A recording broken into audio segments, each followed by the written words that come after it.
Agents निकल रहे हैं। जो मोदी का यार है गद्दार है। वो दिन गए जब मोदी साहब का शराकतदार, हिस्सेदार और उनके मेले के बिछड़े हुए उनके भाई बिजनेस की तामीर और तरक्की के लिए सीढ़ी फराहम किया करते थे। मोदी का जो यार है, मोदी के यार को एक धक्का और दो। जो नवाज शरीफ ने तकरीर की है वो जंदाल की तकरीर है, वो मोदी की तकरीर है। पाकिस्तान के खिलाफ गद्दारी वो करता है जो सीपेक को बंद करता है। पाकिस्तान का गद्दार वो है जो कश्मीर का सौदा करता है, वरना मुकदमा ताल तुम्हारा चलेगा, तुम्हारी गद्दारी में चलेगा।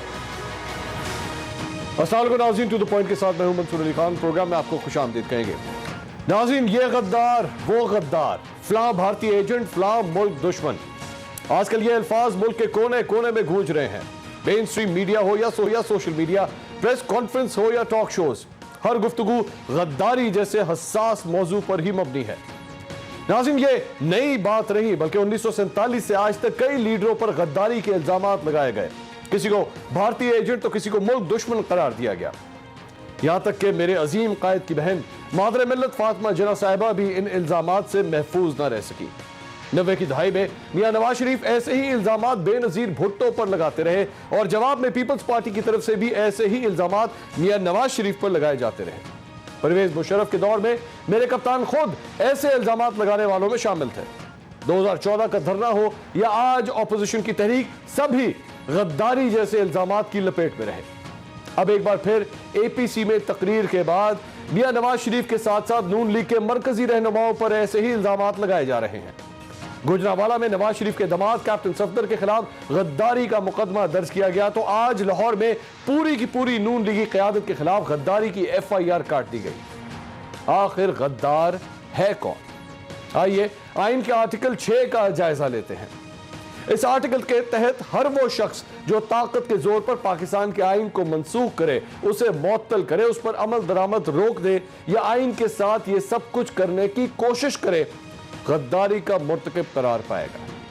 नाज़रीन, आइन में दर्ज गद्दारी की इस तारीफ के बाद मैं सवाल करता हूं कि क्या सियासी इख्तिलाफ की बुनियाद पर किसी को गद्दार करार दिया जा सकता है?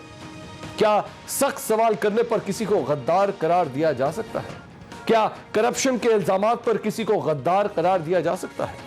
क्या बतौर सरबराह हुकूमत किसी दूसरे मुल्क के शख्स को मिलने वाले को गद्दार करार दिया जा सकता है? क्या गवर्नेंस और नाअहली पर तनकीद करने पर किसी को गद्दार करार दिया जा सकता है? क्या अपने हक के लिए आवाज उठाने पर किसी को गद्दार करार दिया जा सकता है? क्या सूबाई हुकूक के लिए आवाज उठाने पर किसी को गद्दार करार दिया जा सकता है? क्या इलेक्शन को धांधली ज़दा कहने पर किसी को गद्दार करार दिया जा सकता है? अगर कोई इस मुल्क के सिस्टम की खामियों की निशानदही करे, बताए कि हुकूमत कहां गलती कर रही है, बताए कि मुल्क दुरुस्त सिमत में नहीं जा रहा, तो क्या उस पर किसी को गद्दार करार दिया जा सकता है? क्या हुकूमत को घर भेजने के लिए तहरीक चलाने पर किसी को गद्दार करार दिया जा सकता है?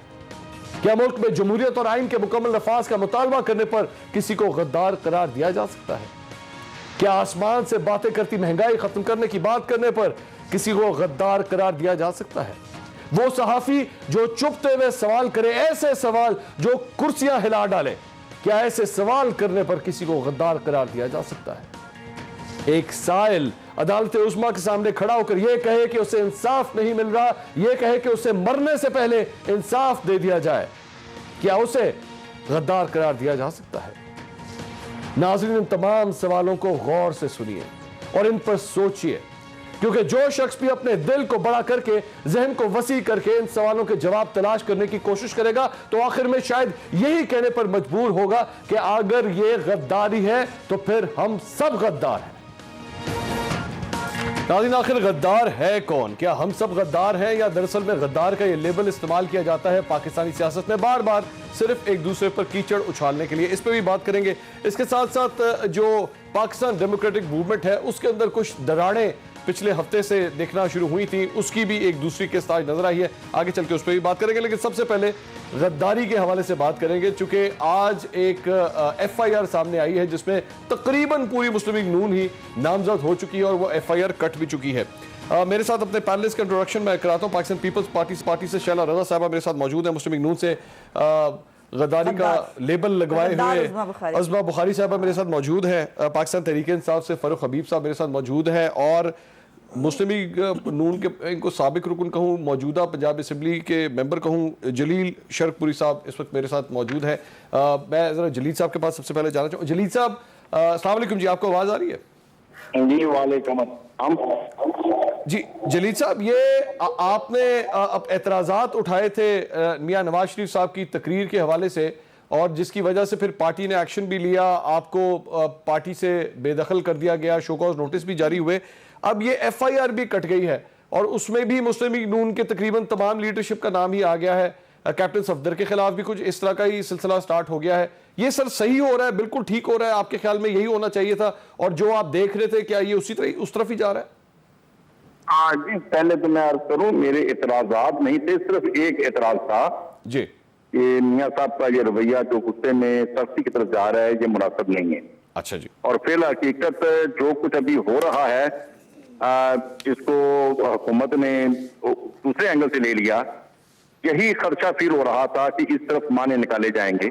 अच्छा। और दुश्मन भी जाहिर मियां साहब कोई मामूली आदमी नहीं है, 3 दफा प्राइम मिनिस्टर रहे हैं, एक कौमी लीडर हैं, बहुत ज्यादा लोग उनसे मोहब्बत करते हैं, तो उनके मुंह से गुस्से में निकले हुए लफ्ज जो हैं वो बहुत वसी माने रखते हैं। अच्छा। तो मेरी एक मुहब्बत वतन शहरी के तौर पर यही चलो ये रवैया थोड़ा कुछ हम्बल वाला रहना चाहिए। अच्छा। अभी जो FIR काटी जा रही है, यकीनन ये चीजों को बढ़ाने के लिए है। मैं तो नहीं मुनासिब समझता कि जिनके ऊपर FIR काटी गई हैं ये लोग मुहब्बल वतन नहीं है, सारे मुहब्बल वतन है, किसी के हुब्बल वतनी के ऊपर शक नहीं किया जा सकता। गलती एक और चीज होती है और बगावत एक और चीज होती है। अच्छा जलील साहब, एक और डेवलपमेंट जो आज हुई, वो एक पिटीशन फाइल की गई थी हाई कोर्ट के अंदर, इस्लामाबाद हाई कोर्ट के अंदर, और ये कहा गया था कि जी नवाज शरीफ साहब की तकरीरें जो है वो बंद करवाई जाएं। उस सिलसिले में भी फैसला सामने आया है, और एक बड़ा इंटरेस्टिंग पैराग्राफ मैं आपके साथ शेयर करना चाहूंगा। फैसले में लिखा है, it is noted that the security of Pakistan is not frail nor can be threatened by mere political rhetoric. The people of Pakistan, through their chosen representatives, have the will and resolve to safeguard the security of Pakistan. The security of Pakistan is surely not dependent on the issuance of a writ by this court. The petitioner's apprehensions regarding threats to security of Pakistan are definitely misconceived. Basically कहने का मकसद है, एक तो इस petition को फारिग कर दिया गया, और जो ये पैराग्राफ है ये कहता है कि जनाब किसी की तकरीरें करने से जो है पाकिस्तान की सिक्योरिटी को कोई खतरा नहीं लाहक हो जाता, तो इस सिलसिले में हम इस पिटीशन को एंटरटेन नहीं करेंगे, इसको रद्द कर दिया गया। आपके ख्याल में नवाज शरीफ साहब की तकरीरों के हवाले से कोर्ट का ये जो मौक़िफ़ सामने आया है, मियां साहब की टोन, मियां साहब की इस तकरीर पे अभी भी आपके खदशात उसी तरह बरकरार है? नहीं, वो देखिए कोर्ट का जो फैसला है वो उसके ऊपर तो मैं कमेंट करने की पोजीशन में नहीं हूँ, लेकिन मेरा तो सिर्फ ये था कि मियां साहब का जो अंदाज गुस्से की तरफ जा रहा है तो अमल में रहना चाहिए। जैसे शहबाज शरीफ साहब का अंदाज मुस्बत रहा है हमेशा, उसको ज्यादा पार्टी के अंदर पजीराई भी मिली है, पब्लिक के अंदर भी पजीराई है। तो नवाज शरीफ साहब थोड़ा जो ज्यादा गुस्से के अंदर आए वो एक थोड़ा गैर मुनासिब सूरत हाल है। अदरवाइज किसी को हुब्बल वतनी के ऊपर तो शक नहीं किया जा सकता। अच्छा। जो FIR काटी गई, मैं समझता हूँ ये भी एक थोड़ी ज्यादती वाली बात हो गई, इससे बात मजीद खराब होगी।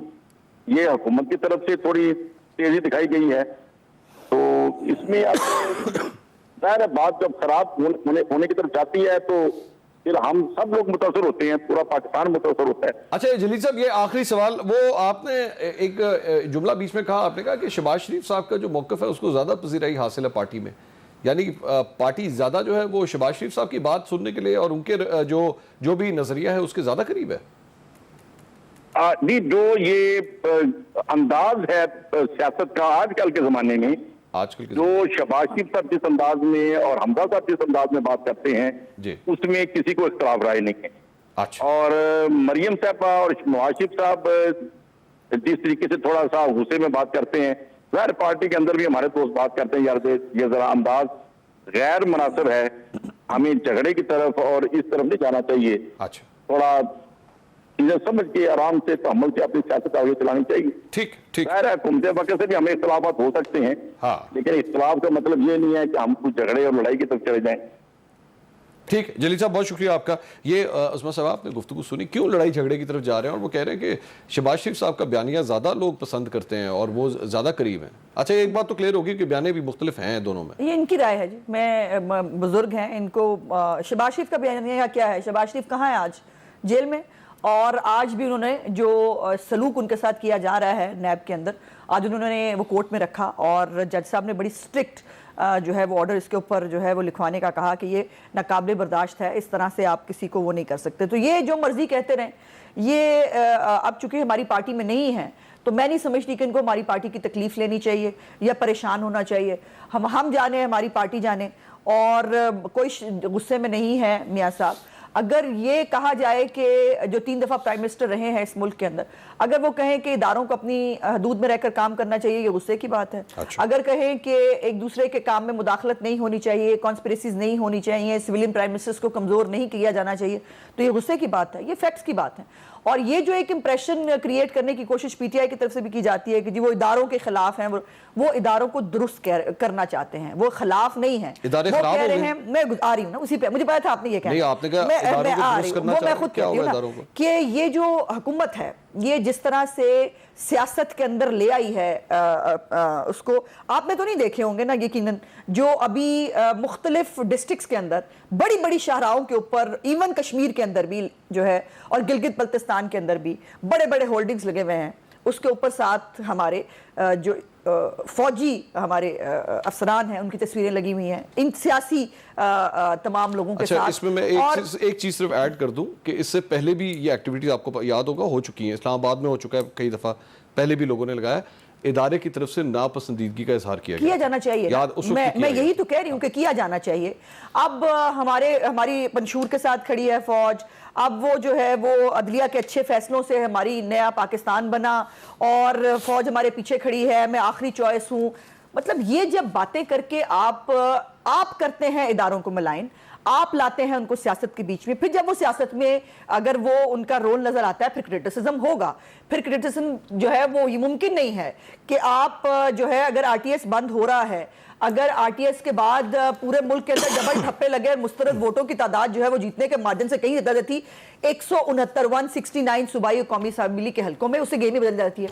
तो ये छोटी बात नहीं है, इसके ऊपर देखा जाना चाहिए ये क्यों हुआ, ये कैसे हुआ। एक सवाल कर लूं मैं आपसे, अभी आपने एक नंबर दिया है ये आरटीएस का, आपको कुछ टोटल आइडिया है कि टोटल कौमी असेंबली और सूबाई असेंबली की कितनी सीटों के लिए आप लोगों ने दरअसल में इलेक्शन ट्रिब्यूनल के अंदर इसको चैलेंज किया? मैं करती हूं। नंबर्स क्या है उसके? मैं करती हूं, वो नंबर ज्यादा नहीं है और उसकी रीजन है कि ये इलेक्शन आरटीएस वाले दिन ही इलेक्शन चोरी नहीं हुआ था, उससे 2 महीने 2.5 महीने पहले काम शुरू हो गया था, जब हमारी टिकटें वापस कराई गई, जब जो है वो लोगों को धक्के से बनी गाला भिजवाया गया और जाकर वहां पे वो पटके पहनाए गए, और एक इंप्रेशन जब वो आरटीएस जब बंद हुआ और जो खौफ व हरास की फिजा फैली। और इंपॉर्टेंट बात जो मैं 2-3 दफा पहले भी कर चुकी हूं, साकिब निसार साहब ने जब 14 पिटीशन सुप्रीम कोर्ट में गिनती की चली गई थी समेत इमरान खान साहब के उस हल्के की जिसमें से वो हारे थे साद रफीक वाले, उसके अंदर जो है वो जीते थे और साद रफीक साहब हारे थे। जब हमने डबल उसकी गिनती की बात की, उसके बाद 10 हलकों के अंदर गिनती हुई, वहां नून लीग के उम्मीदवार दोबारा इलेक्ट हुए और उसके बाद गिनती रोक दी गई। हमारे डिप्टी स्पीकर कौमी असेंबली आज भी स्टे पे हैं, क्या बात करते हैं। ठीक है, ये जो कुछ भी फरूख हबीब साहब या आप लोग आपने गुफ्तगू सुनी है, ये मियां नवाज शरीफ साहब गद्दार हैं और मियां नवाज शरीफ साहब क्या भारत के एजेंट हैं? ये आपकी पार्टी का क्या मौकफ है इस सिलसिले में? देखें, बात यह है कि अगर तो आप तमाम इवेंट्स के सीक्वेंस को देखें, उसके ऊपर जो है वो हर शख्स को बात करने का भी हक है, फिर उसको अपनी राय देने का भी हक है। मामला ये है कि नवाज शरीफ साहब जो है वो अदालत से 8 हफ्तों की बेल लेते हैं, बेल लेकर ये अप्लाई करते हैं वफाकी हुकूमत को हमारा इलाज पाकिस्तान में मुमकिन नहीं है, हम कोई हॉस्पिटल पाकिस्तान में ऐसा नहीं बना सके। 3 बार हम वजीर आजम रहे हैं, 3 बार हम वजीर आला रह चुके हैं, लेकिन कोई एक ऐसा हॉस्पिटल नहीं है जहाँ पर हमारी बीमारी का इलाज मुमकिन हो सके, लिहाजा हमें बरतानिया जाने की इजाजत दें। हुकूमत उसके ऊपर एक हमदर्दी का व्यू लेती है, इनको बाहर जाने देती है। ठीक, लाहौर हाई कोर्ट जो है वो पैसों के बॉन्ड को जो है स्टाम्प पेपर के अंदर बदल देती है। ठीक है सर, वो आगे से सबको पता है, आगे बताइए। अब जरा आप पस मंजर के साथ ये बताना चाहता हूँ ना, अब मियाँ साहब तो बरतानिया इलाज करवाने गए हुए हैं, ठीक, अब कोर्ट भी उन्हें बुला रही है, वो कोर्ट को इज्जत देने को तैयार नहीं है, वहां पर बैठ के उन्होंने एक नया महाज खोल लिया। ठीक, उन्होंने इदारों के खिलाफ एक महाज खोल लिया, जबकि नवाज शरीफ साहब जबकि नवाज शरीफ साहब को पाकिस्तान की अदालतों से जो है वो सजा हुई है, वो मुजरिम है, डिक्लेयर्ड मुजरिम है, करप्शन उनके ऊपर साबित हो चुकी हुई है, उनके ऊपर मनी लॉन्ड्रिंग साबित हो चुकी है। जिन एवन फील्ड के हालात के अंदर आज वो बैठे हुए हैं, वो फैसला ये है कि ये बाकी सरकार जब्त होने चाहिए। वहां पर बैठ के जब वो इदारों के खिलाफ बात करेंगे, अफवाज पाकिस्तान के खिलाफ बात करेंगे, अफवाज पाकिस्तान के सरबराहान का नाम ले लेके बात करेंगे, मुझे आप ये बताएं ना, आज बड़ी बातें करते हैं, उस वक्त जो है वो जनरल जहीरुल इस्लाम से इस्तीफा ले लेते हैं। वो फारूक साहब आगे आप सर आपकी सारी बात आ गई। अब इस सारी बात के बाद एक मिनट नहीं, वो आपकी बात आगे सर क्लियर हो गया। बाकी वो मतलब वो अदालत से गए हुए हैं, अदालत के मफरूर हैं, अदालत के सामने पेश नहीं हो रहे। मैं जरा उसी तरफ आ रहा हूँ, मैं उसी तरफ आ रहा हूँ। देखें फिर हमने क्या देखा, जब मियां नवाज शरीफ साहब वजीर आजम थे, मोदी 100 लोगों के साथ बगैर वीजे के पाकिस्तान आ जाता है, ठीक है। वही अजीत देवल जो पाकिस्तान को तोड़ने की बातें करता है, जो कुलभूषण यादव को पाकिस्तान में प्लान करता है, यहाँ दहशतगर्दी के बीज बोता है, पाकिस्तान को टुकड़े टुकड़े करने की साजिश करता है, वो उसके वफद के अंदर शामिल होता है। सज्जन जंडाल जो है वो मरी पहुंच जाते हैं। किसकी वफद में शामिल होता है? दिल्ली आपको आगे जाने की कौन किसके वफद में शामिल होता है, जरा दोबारा बताइए। साड़ियों के आमों के तोहफे दिए जाते हैं। आप जाते हैं मोदी के, एक मिनट, आप मोदी के हलफ पे जाते हैं, वहां पर आप हुर्रियत रहनुमाओं को नहीं मिलते, आप जिंदाल को मिलने चले जाते हैं। बेशुमार ऐसी चीजें हैं, वाकयात जो है वो दहशतगर्दी के भारत में होते हैं। अभी भारत हमें कोई सबूत नहीं देता, हम गुजरांवाला में FIR दर्ज कर लेते हैं। कुलभूषण यादव के ऊपर जो है वो DGI SPR को साथ बिठा के प्रेस कॉन्फ्रेंस करनी पड़ती है। उफा डिक्लेरेशन के अंदर कश्मीर का नाम निकल जाता है। फिर आपकी बेशुमार खुफिया मुलाकातें भी सामने आ जाती हैं। तो आज बात आप कर रहे हैं, वो बात तो भारत ढोल बजा बजा के भारतीय मीडिया चलाता है उसे। वो पाकिस्तान को तोड़ना चाहते हैं, पाकिस्तान की फौज को कमजोर करना चाहते हैं।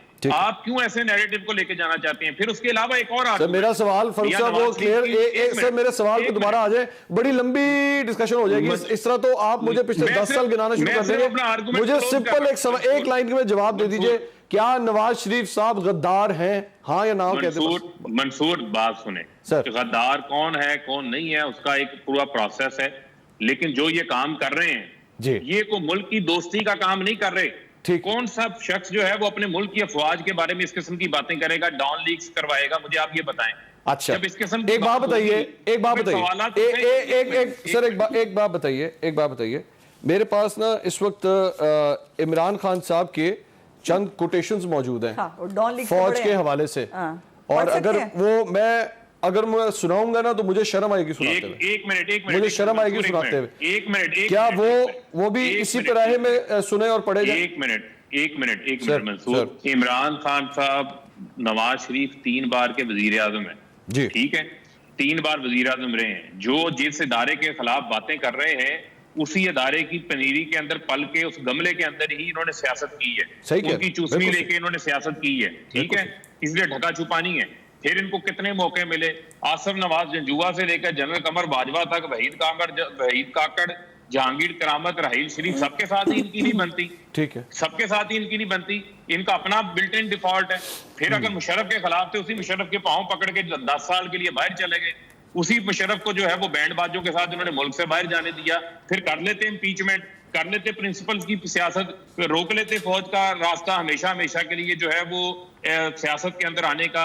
जाके रात के अंधेरों में जो मुलाकातें करते हैं जनरल जो इनके जुबैर उमर है, आज उनको इनाम के तौर के ऊपर जो है वो नवाज शरीफ का और मरियम नवाज का तर्जुमान भी बना दिया जाता है। वहां पर जाकर जो रहम की अपीलें करते हैं, तो ये इनके अपने कोलो फेल के अंदर तजाद है। हम इनको कहते हैं फिर लेना एक पोजीशन, जब आप मुश्किल में होते हैं उस वक्त आप घुटनों को आग लगा के बैठ जाते हैं, जब आपकी करप्शन के ऊपर एनआरओ ना मिल रहा हो उस वक्त आप इदारों के। ये अज़मा साहब कुछ कहना चाह रही हैं कि मैं बात बाकी बात में बाद में कर लूंगी, शैला से बात कर लें। इससे ज्यादा मुश्किल टाइम है हमारे ऊपर।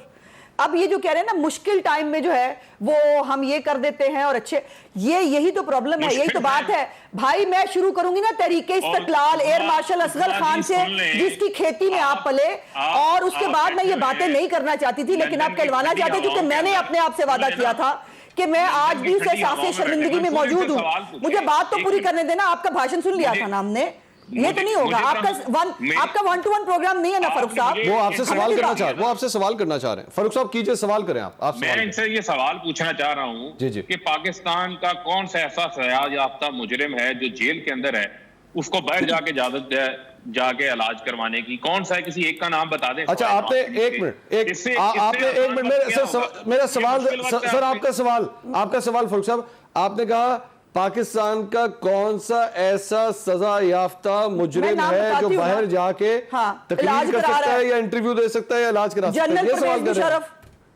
इल्ताफ हुसैन, जिसकी पार्टी अपने साथ बिठाई हुई है, जिसका फरोग नसीम इनका राइट हैंड है, कमाल करते हैं। और जनरल मुशर्रफ को सजा तो दिलवा लेना फिर आप। सजा हो गई है भाई, उसको वापस लेके आओ। उसको टांगने की सजा है, उसको चौक में लटकाने की सजा है, मरने के बाद भी। आप फिर पढ़ तो लो ना फरूख, पढ़ तो लो। उसकी अपील का फैसला भी हो गया, उसका ट्रायल भी हो गया है। हमारे पे तो अभी आपने जो करना है सो करना है, हमारे में तो अभी केस ही शुरू नहीं हुआ है। केस ही आपने गलत बनाया, FIR ही गलत है। FIR जो सेक्शन जिन्होंने हमारे ऊपर लगाए हैं वो 196 मैं असल इशू की तरफ आ जाऊं। फारूक साहब, अब मैं असल इशू की तरफ आता हूं, लेकिन चूंकि मुझे ब्रेक का कहा जा रहा है तो ब्रेक लेनी पड़ेगी, लेकिन उसके बाद मैं असल इशू के ऊपर आता हूं। असल इशू ये नहीं है कि एक आदमी का माजी क्या है या एक आदमी ने क्या कुछ किया। सवाल यह है कि सियासी पॉइंट स्कोरिंग के लिए एक दूसरे को गद्दार कहना कब बंद किया जाएगा। इस पर मजीद बात करते हैं ब्रेक के बाद। हमारे साथ रहिए।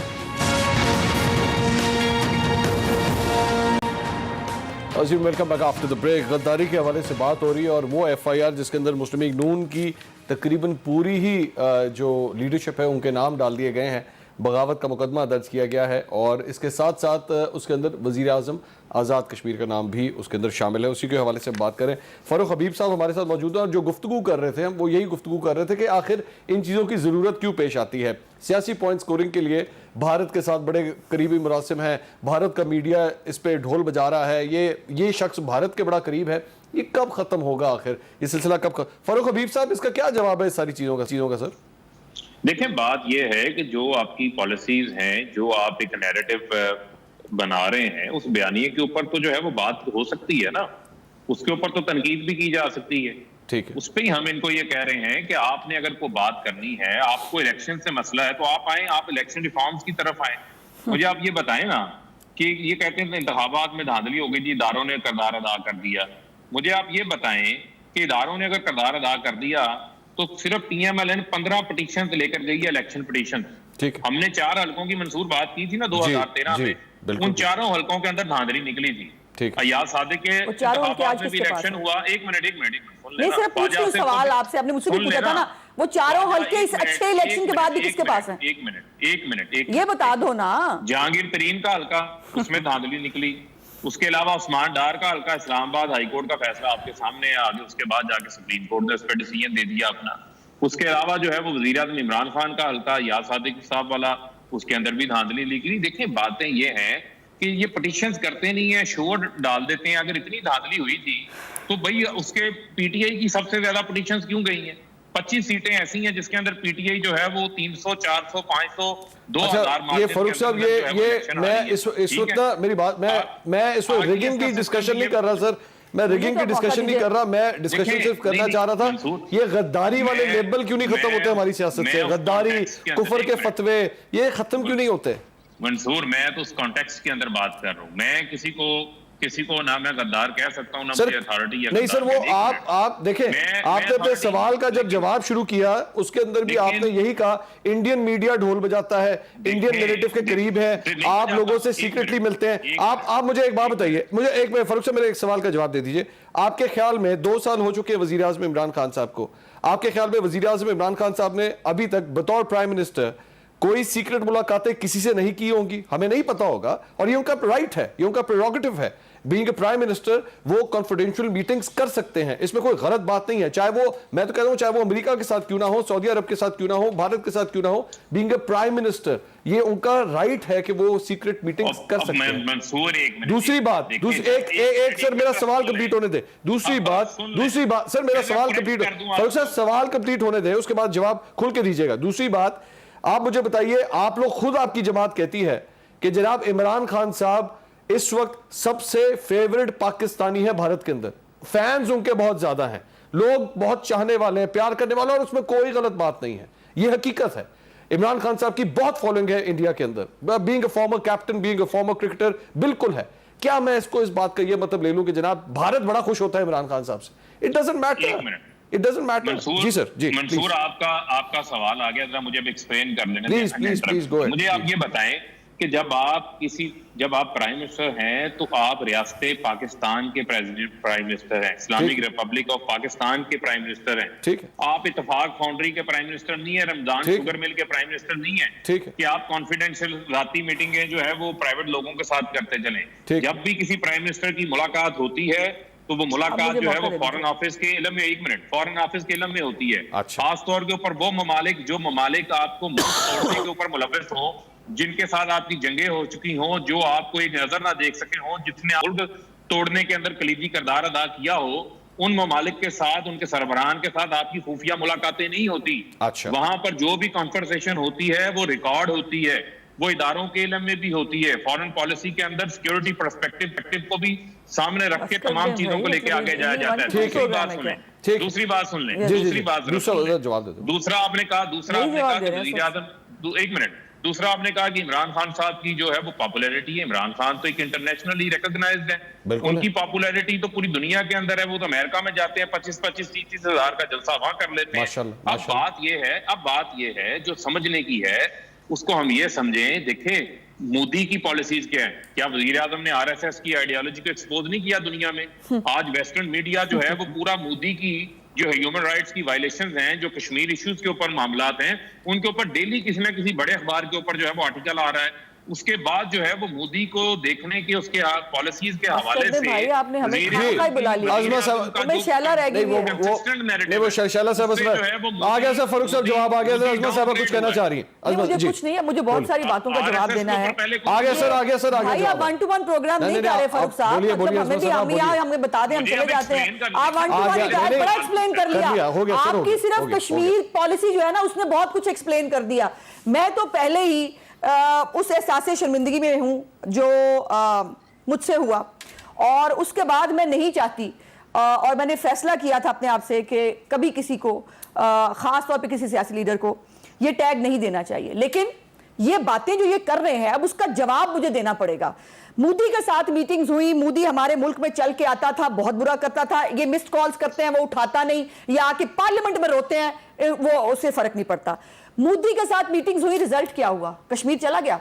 कलभूषण को जो है कानूनी मुआवनत दे दी, उसके घर वालों से उसको मिला दिया, वो अभिनंदन जो है वो नवाज शरीफ ने बाहर भिजवा दिया। मतलब बात क्या करते हो भाई? पहले अपने गिरेबान में झांको तो सही। अपनी पर्सनल मीटिंग्स करते थे। पर्सनल मीटिंग क्या? Personal meeting? अच्छा, इन्होंने इल्जाम लगाया था यहाँ पर भारतीय मुलाजिम काम करते हैं। हाँ, ठीक है। इन्होंने कहा बाहर उनकी इंडिया में इन्वेस्टमेंट्स हैं, ये हुकूमत में है ना पिछले 2.5 साल से, ले आए, ला के दिखाएं ना, हमें ला के दिखाएं कि जी ये आपका कारोबार है और ये लोग यहाँ काम करते थे। क्या आप, मुझे समझ नहीं आती प्रोपेगेंडा सेल जो है इसकी बातों पे, ये आपको, इनको जब कुछ और नहीं मिला तो आज ये गद्दारी का कार्ड लेके आ गए। एक बात मैं आपको बता दूं, ये जो कह रहे हैं ना, अभी फवाद चौधरी साहब ने भी कहा कि वो डिसोन कर दिया है प्राइम मिनिस्टर को, पता नहीं था, झूठ बोलते हैं, झूठ कहते हैं। एक ब्रेक का ब्रेक। शैला रज़ा साहिबा हमारे साथ मौजूद नहीं थी किसी टेक्निकल वजूहात की वजह से, वो भी वापस आ गई हैं।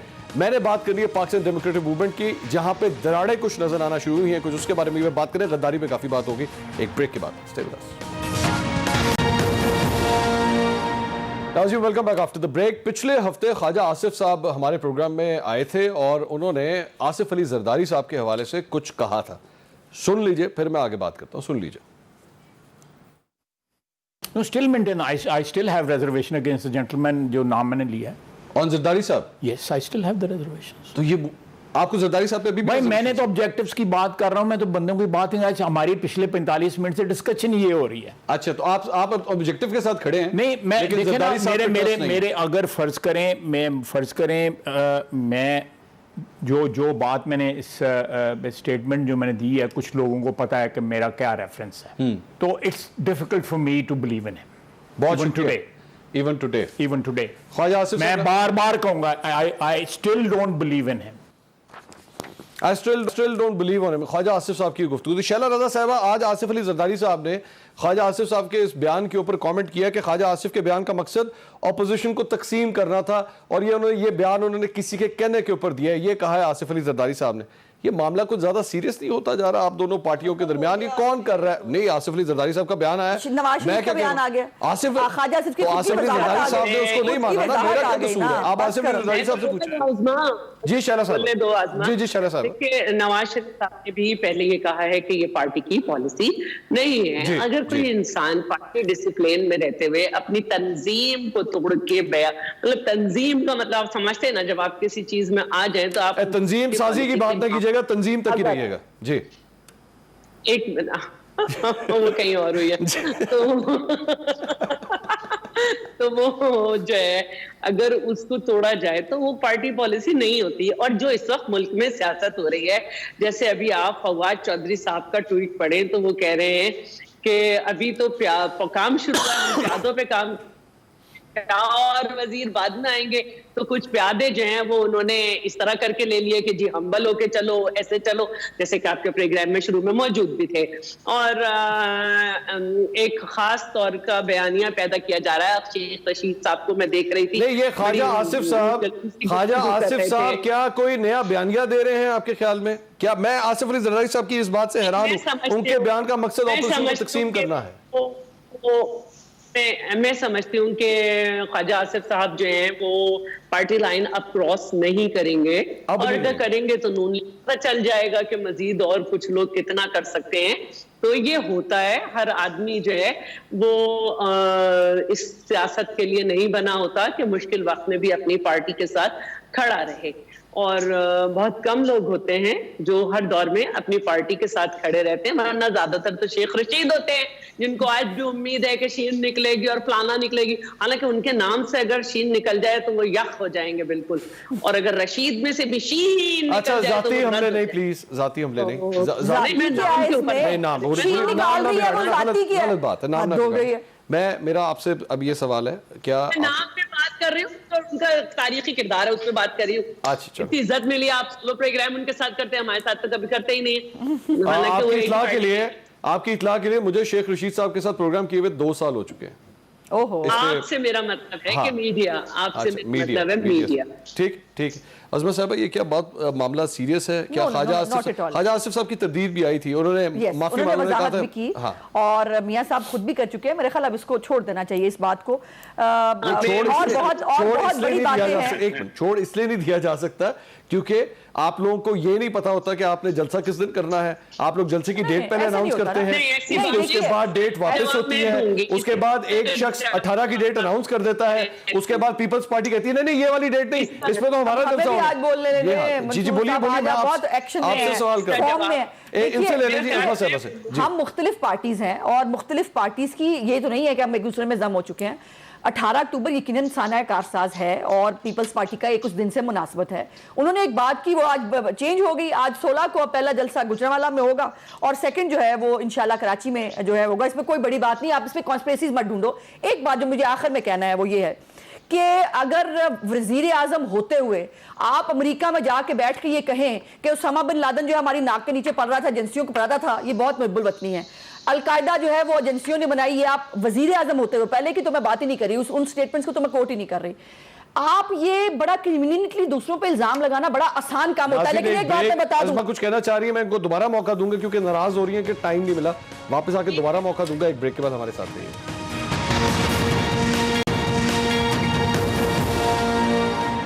नाज़रीन, welcome back after the break. Usma Bukhari साहिबा इल्जामात की बुछाड़ कर रही थी, मुझे ब्रेक लेनी पड़ गई। उस्मा साहब, आप बात कंप्लीट करें। मैंने भी कुछ सवालात उठाए हैं जैसे उन्होंने किए, और मैंने कहा कि जो वज़ीर आज़म होते हुए उन्होंने स्टेटमेंट्स दिए उस पर इंडिया आपका ख्याल है खुश नहीं था, उसमें भी ट्रांसमिशन हुई। वज़ीर आज़म ने यह कह दिया और वज़ीर आज़म ने एक्सेप्ट किया। इससे बड़ा इल्ज़ाम नहीं हो सकता हमारे मुल्क की एस्टेब्लिशमेंट के ऊपर। दूसरी बात, इस एफआईआर के अंदर आपने आज़ाद कश्मीर के जो प्राइम मिनिस्टर हैं उनका नाम शामिल किया बगावत के अंदर। ये मसला कश्मीर का सफीर हैं आप, कश्मीर का बेड़ा गर्क कर दिया, कश्मीर रह ही नहीं गया हमारे पास, और आपसे कश्मीर का जवाब लेना है। आप मोदी की दुआएं मांग रहे थे, हम नहीं मांग रहे थे। फारूक हबीब साहब इसका जवाब देना चाहेंगे, मैं चाहूंगा उनको मौका दिए। जी देखें, बात ये है कि ये जिस किस्म की बातें ये कर रहे हैं, मुझे नहीं समझ आती कि कश्मीर जो है इन्होंने आजाद करवा लिया था, हमारे पास ये था, अपनी हुकूमत में आजाद करवा के आए थे, हमारे पास था, आपके पास था 80 80,000 लोग उस वक्त भी कैदोबंद की सोबतों में थे, 6 लाख की फौज उस वक्त भी हाँ, थी, लेकिन इंडिया की हिम्मत नहीं थी। उस वक्त भी किया जा रहा था। तो सुन लेना, नहीं, इंडिया की हिम्मत नहीं थी ना। मैंने आपकी बात सुनी। अच्छा, यही तो मेरा सवाल है ना कि ये हिम्मत नहीं थी इंडिया की। बोलने देना बात। जी बिल्कुल उनकी हिम्मत नहीं थी, बस वो पाकिस्तान आते थे और अपने दहशतगर्दी करवाते थे और खाली हाथ जाते थे। और आपने हिम्मत नहीं थी उनको एक्सपोज करने। देखें, बात ये है, हम आज बात वो करें जो बात पाकिस्तान की आवाम भी कबूल करे। आप देखें कि भारत हमारे ऊपर हमला करने की कोशिश करता है, हम उनके 2 जहाज गिराते हैं। आज भारत पाकिस्तान में दहशतगर्दी कराता है। शैला साहबा कुछ कहना चाह रही है जी। शैला साहबा खुल के ठीक है सर। शैला साहबा, शैला साहबा, शैला साहबा, सबसे पहले कहना चाह रही हूँ कि पीडीएम का जो पहला मुतालबा है कि ये इस्तीफा दे, आज वो साबित हो गया। फवाद चौधरी ट्वीट कर रहे हैं कि वजीर आजम को मैंने बताया है कि ऐसी एफआईआर कटी। उन्होंने कहा ये हमारी पॉलिसीज नहीं है, तो कौन कट रहा है ऐसी एफआईआर? ये एफआईआर हो नहीं सकती एग्जीक्यूटिव अथॉरिटी के बगैर। और दूसरी बात मैं आपसे ये पूछना चाहती हूँ, ये हुकूमत कुछ फैसले और जो नाटक होते हैं कि आप फोन में दाखिल हो और रिएक्शन हो, भाई कर लो जो करना है, तैयार है। आपके फोन में दाखिल हो और रिएक्शन हो, उसमें आप तक हिम्मत है तो करके देखो। नहीं होती। तो मैं आपको ये बताना चाहती हूँ कि ऐसे बहुत हम नहीं घबरा रहे, मेरे पे 8वीं एफआईआर है। जो कर सकते हो करो, हम बैठे हैं, करो। मैं तो चैलेंज कर रही हूँ, करो। आओ हथकड़ी बनाओ, आओ हथकड़ी बनाओ आके। मैंने तो जमानत नहीं कराई, किसी एक एफआईआर में जमानत नहीं कराई मैंने, और नहीं कराऊंगी, नहीं कराऊंगी। मैं तुम्हारे लीडर की तरह भलांग। बहुत शुक्रिया उस्मा बुखारी साहिबा, शैला रहबा और फारूक हबीब साहब। नाज़रीन, प्रोग्राम टू द पॉइंट से अब तक इतना ही। कल मुलाकात होगी। अल्लाह हाफ़िज़।